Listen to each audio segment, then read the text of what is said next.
طيب سؤال النهاردة بيقول أنا خدت قرار الانفصال عن اقتناع جدا، بس ليه برغم الأذى اللي أنا شفته في العلاقة بعد ما انفصلت الشخص اللي كان معايا في العلاقة وحشني جدا، ودايما بفتكر اللحظات الكويسة اللي كانت ما بيني وما بينه.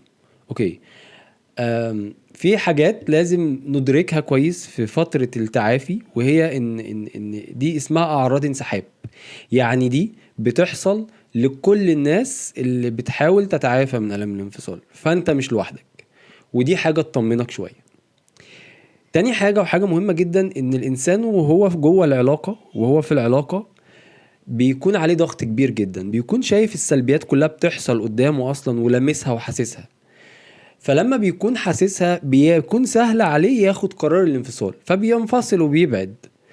بعد ما بيبعد الضغط اللي بيكون عليه ده بيكون اتشال خلاص. فلما الضغط بيتشال هرمون الدوبامين اللي المخ كان بيفرزه في وجود الشخص ده يبتدي مخه يطالبه بيه. فنشوف مين اللي مرتبط بهرمون الدوبامين ده في العقل الباطن، نطلع الفايلات نلاقي الشخص ده هو اللي موجود ومرتبط بهرمون الدوبامين اللي كان بيفرز واحنا في العلاقة زمان. فبالتالي بحس ان الشخص ده وحشني. فواحدة من الحاجات اللي هتهديك شوية هي انك تبتدي تفكر نفسك بالسلبيات اللي كانت بتحصل في العلاقة.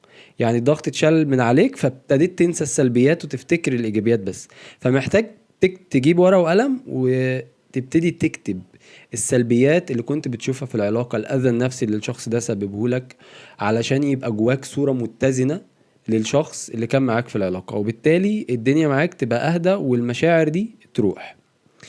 تاني حاجة وحاجة برضو مهمة جدا هي انك لازم تتقبل المشاعر دي.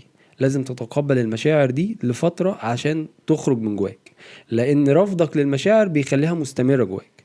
فطبيعي جدا يجيلك مشاعر وحشة او مشاعر حنين للعلاقة، فلازم تتقبل الحتة دي.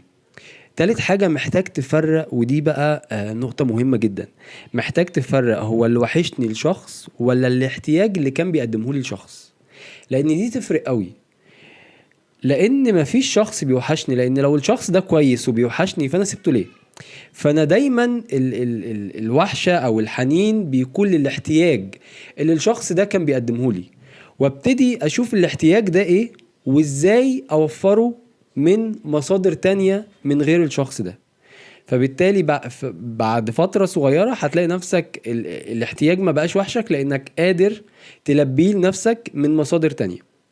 دول 3 حاجات مهمين جدا يخلوك يعني المشاعر دي تقل عندك شوية.